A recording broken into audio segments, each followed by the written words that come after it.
faut arrêter de dire j'ai eu une formation de manager et je sais manager. Non, le passeport, ce sont les gens qui sont sur le terrain. Je m'appelle Jean-Michel Frixon, j'ai travaillé au sein de la manufacture française des pneumatiques Michelin durant 43 ans en tant qu'ouvrier. Quand je suis rentré à l'usine, donc à 17 ans, comme tout personnel dans l'atelier, on vous fournit chaussures de sécurité et vêtements de bleu. Et j'ai un souvenir que le premier vêtement de bleu que j'ai eu, il était impersonnel parce qu'il était estampillé du matricule d'embauche, qui était le mien, un matricule F276710, vous voyez, je ne l'ai pas oublié. Le mot de condition de forçat que je mettrai en guillemets, on n'en est pas loin. On n'en est pas loin parce que vous faites des horaires très difficiles.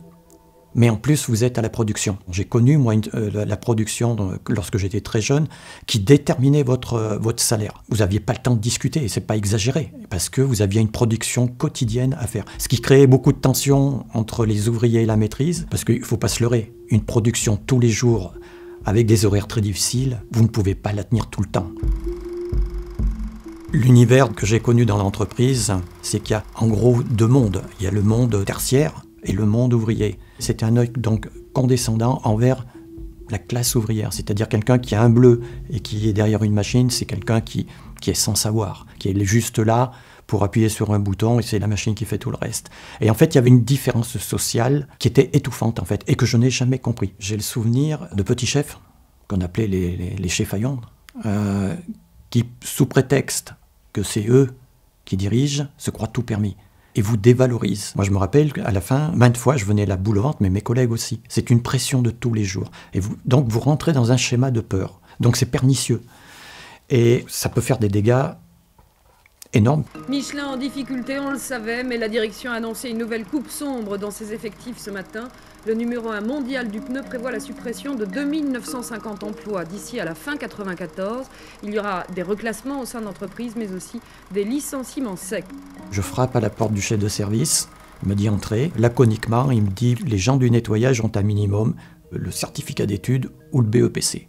Vous n'avez ni l'un ni l'autre. Est-ce que vous pensez que l'entreprise a besoin d'une personne comme vous? Pour moi et au nom de l'entreprise, vous êtes un inutile, vous êtes un parasite. À partir de cette minute, vous êtes licencié.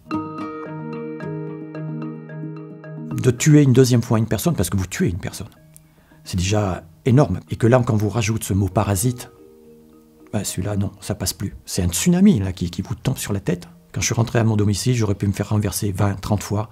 C'était pareil. Et j'ai pensé même au suicide, parce que tout se bouscule. Tout va très vite. Et ma femme, qui travaillait chez Michelin, était dans le tertiaire et n'était toujours pas passée. Et quand vous avez 2 enfants en bas âge et que votre épouse est dans l'entreprise, là vous dites, ça y est, là, tout s'écroule.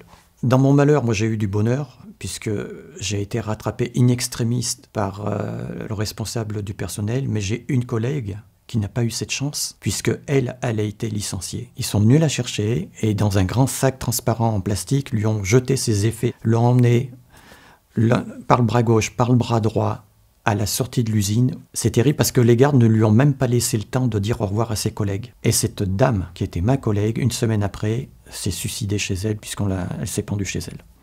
Avant de connaître ce drame, moi, l'entreprise, c'était quelque chose que je respectais, quoi. Après, vous comprenez que vous êtes en fait qu'un matricule dans une entreprise. Ces petits chefs qui sont la gangrène de l'entreprise, en fait, c'est eux, on aurait dit, ces gens-là, ils se prenaient pour Dieu le maître.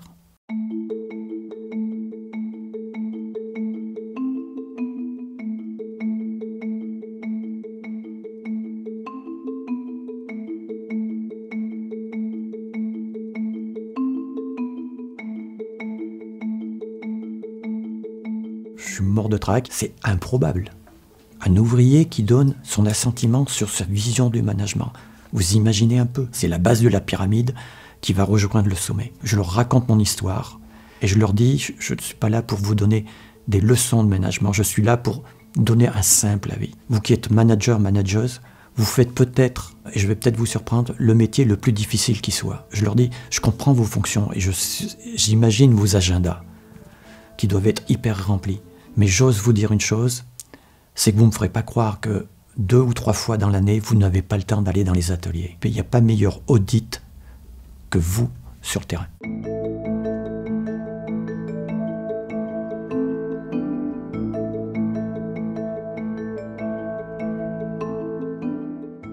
Donc je suis parti faire un tour de France des usines, qui a duré environ entre 4 et 5 mois. Au travers des rencontres que j'ai eues avec les opérateurs et les opératrices, vous voyez, je dis plus ouvriers, ouvrières, ce qui remontait, c'était de dire, eh bien moi, mon chef ou le directeur de l'usine, il y en a qui m'ont dit, je ne le connais pas. Alors qu'ils ont 4 ou 5 ans d'usine. Nous, ce qui compte pour nous, c'est que ces personnes-là viennent nous voir sur les postes, parce que nous, on aimerait leur montrer nos responsabilités, nos difficultés, et le cas échéant, notre fierté de faire tel poste. Vous savez, c'est pas le diplôme qui fait le manager, c'est le cœur. Moi, j'ai eu des managers exceptionnels, exceptionnels. Quand vous avez obtenu la considération et le respect des gens, vous avez une armée derrière vous. C'est aussi simple que ça. Les gens vont vous suivre, ils se sentent respectés. C'est la clé et la base du management pour moi. Il faut arrêter de dire j'ai eu une formation de manager et je sais manager. Non.